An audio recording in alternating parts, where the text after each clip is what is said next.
Hello po sa inyong lahat mga ka-crypto. Ako po si Pinoy Crypto Trader at sa video na ito ay atin pong pag-uusapan ang aking technical analysis dito po kay Shiba Inu. Ngayon pong April 5 taong 2025. At ayan, ang ating nakikita rito ay ang daily chart time frame ni Shiba Inu na siyang madalas nating tinetechnical analysis. At ayan po yung aking previous projection sa aking previous technical analysis dito noong March 31.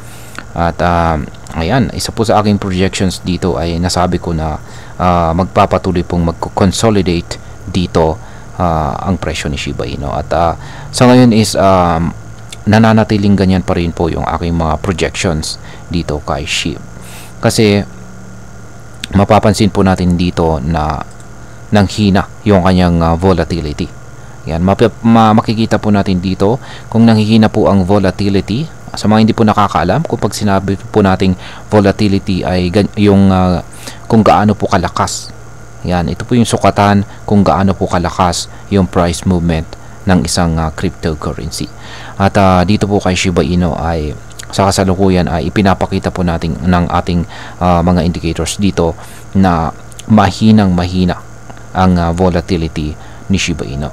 Yan, at yung ating Hall Street indicator dito, ayan, kung maliit, yan, napakanipis ng pangangatawan nito ay wala po siyang gaanong sapat ng momentum.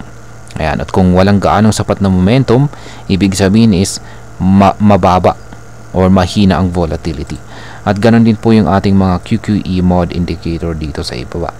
Ayan, kulay red naman po siya, kaso maliit yung mga sukat ng mga ito. Ayan, kapag kulay red, is maski pa paano is bearish pa rin po ang nakakalamang.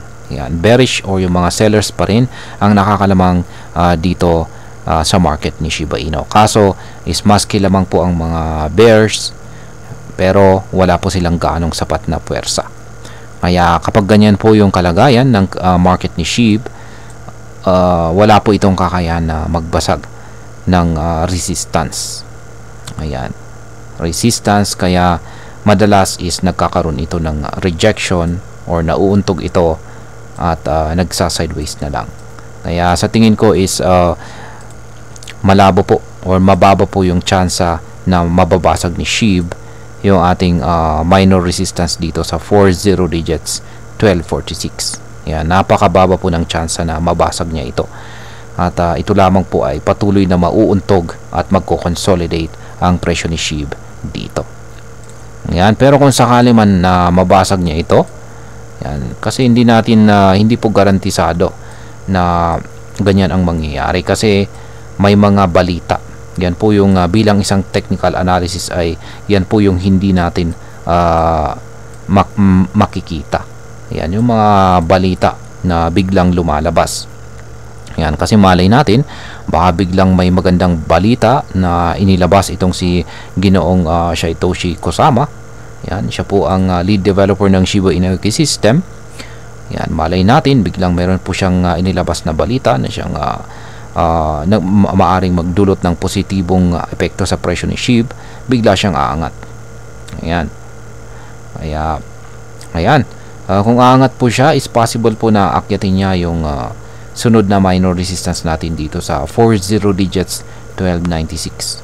Depende po sa kung gaano katindi yung impact ng balita. Kung matindi po talaga is yan, possible po na akyatin niya yung major resistance natin dito sa 40 digits 1481. Ayan. Ngayon is kung meron naman pong isang hindi magandang balita, ayan, sabihin natin ay bumagsak na rin si Bitcoin. Nagkaroon ng matinding pagbagsak si Bitcoin at hinatak niya itong si Shiba Inu at nabasag yung ating support zone dito, possible po na babagsak siya dito sa sunod na major support natin na 40 digits 1071. Yan, pero gaya na aking sinabi kanina is kung ang pagbabasihan po natin ay ang pure technical analysis dito is mukhang sa paparating na araw is mataas po ang chances na patuloy po siyang magko-consolidate dito. Kaya yung binabantayan po natin dito is yan, yung dalawang indicators natin. Ayan, kung ito ay kung lalakas yung momentum nito. Yan, kasi possible po na magkaroon ito ng trend reversal. Ayan, pwedeng maging kapag ganito po kaliit yung mga indicators natin, katulad ng ating Household indicator dito, pwede pong magbago kaagad yan. Pwedeng maging kulay red kaagad yan. Kaya sinyalis na rin ito ng possible trend reversal kung pag maliliit yung mga sukat ng mga ito. Kaya pwedeng pabago-bago yan. Ayan. Kaya nasa sitwasyon po tayo na hindi po tayo nakakasigurado sa trend direction ngayon ni SHIB. Kaya yan po yung aking technical analysis update sa araw na ito dito kay Shiba Inu.